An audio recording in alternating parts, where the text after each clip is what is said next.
Okay, Mr. T is at home. Sitting on my settee with my children, chilling out after a long day at the gym. Yeah, it's kind of hard. It's been hard. We had a hard session today. It was legs. As you can hear, my little boy in the background reading a book. But yeah, we trained legs. We started off with some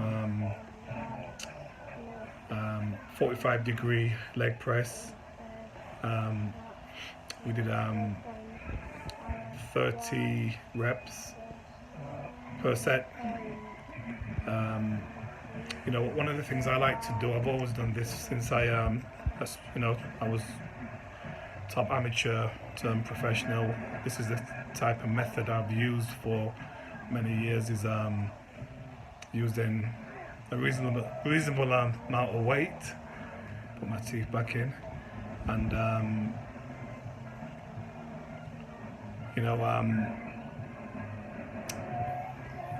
do work to failure. Try and get some reps in. I always found the muscle was more puppy fat, softish.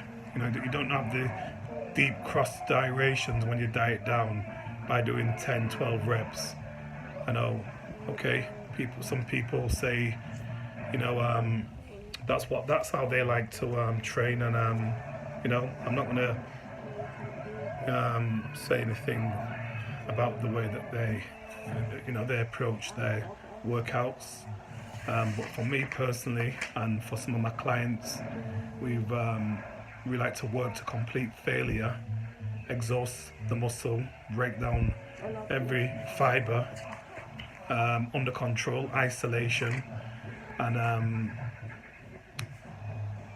that's why I believe that we get more results. I mean, the muscle looks a hell of a lot harder.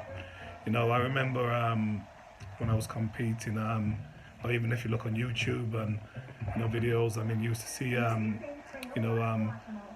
the best bodybuilder of all times, in my opinion, Ronnie Coleman, who I had the opportunity to compete against. Not only did you use a hell of a lot of weight, I mean, more powerlifting at times. He was doing a hell of a lot of reps. I remember him on leg extension doing 30 reps, throwing around 200-pound dumbbells for 20 reps. And when you looked at his physique, it was conditioned, it was chiseled, rock hard muscle. So that's one of the things I like to do, is really work to complete failure.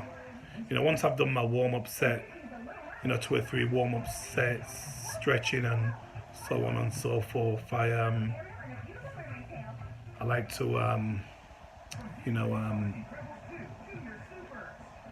work to failure. So for my first set, whatever I do, I'm working to failure. I'm not playing around. I just like to get straight into it. What I normally do is I work like what we did today, as I said, on leg press.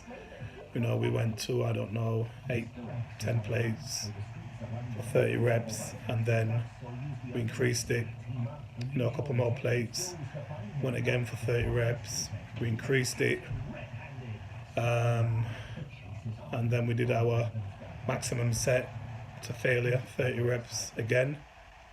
If there's a little bit left in the tank, we'd do 35 reps. So we completely exhaust the thighs there. And then I came down a couple of plates, really tightened the technique up, and worked once again to complete failure. 30 reps was the minimum amount of repetitions I did. And it was, effective. So from there we moved on to some a squat machine we've got in the gym. It's a new one. It's called the pendulum squat.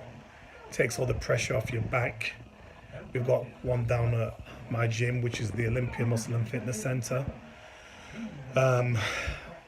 All good. You know, we worked once again to failure. Yeah, it was really, really, as I said, it was really effective. 30 reps once again, minimum. And from there, we moved on to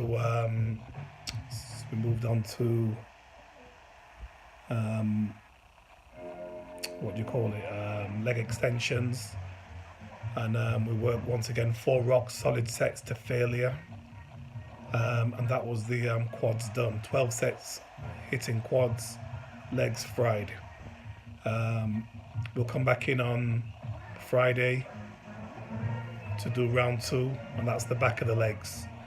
The hamstring. I always like to split the thighs, because legs to me, especially when I was competing, you know, my top half, you know, upper body didn't really have a weak point on my upper body. In fact, some of the things like traps and biceps, triceps, you know, would grow excessive, and I had to slow down on those. So I trained those body parts every 10, 14 days, and focus more on my weaknesses. So, but as I said, it's that's just my theory on bodybuilding. Building muscle size pre-contest is more or less the same again, and you know, that's just my